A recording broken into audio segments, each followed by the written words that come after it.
अध्यक्ष महोदय, कृष्णा खोरे विकास महामंडळाच्या माध्यमातून वाकुर्डे उपसा जलसिंचन योजनेला मान्यता देण्यात आली।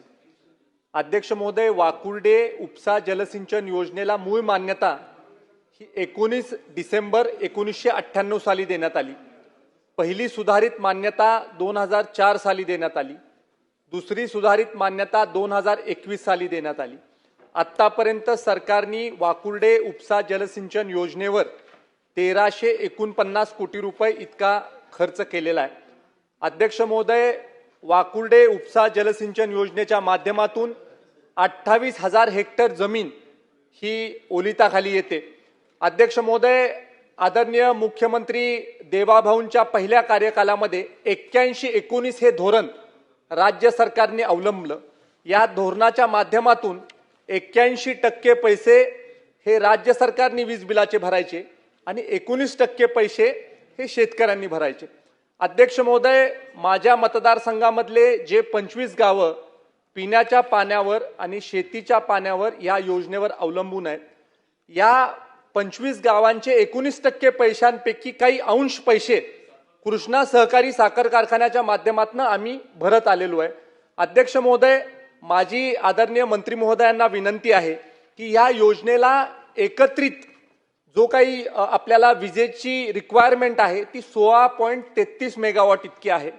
14 पंप आहेत, त्याला 4395 हॉर्स पॉवर एवढी क्षमता लागते।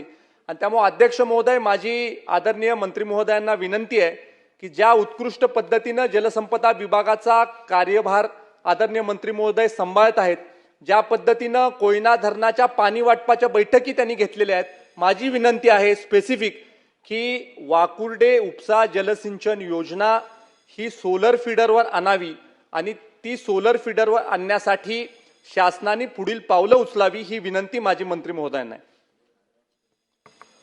अध्यक्ष महोदय, सन्मान्य सदस्यांनी सांगितली ती गोष्ट बरोबर आहे। आज पहिल्यांदा पद्धत अशी की या संपूर्ण वीज बिलाचं देयक जे आहे ते आपण महामंडळामार्फत भरतो 100%।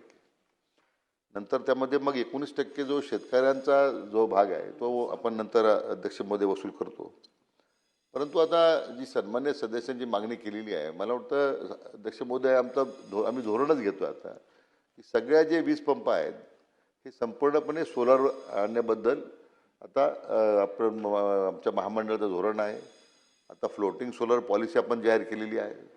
त्या अनुषंगिक जिथं जमीन उपलब्ध आहे किंवा धरणाचं पाणी उपलब्ध आहे किंवा ज्या ठिकाणी शक्य असेल अध्यक्ष महोदय मी आश्वासित करू शकतो सन्मान्य सदस्यांना की येत्या काळामध्ये ही संपूर्ण योजना ही सोलरवर आणली जाईल आणि त्यामुळे कुठलाही भार आमच्या शेतकऱ्यावर राहणार नाही।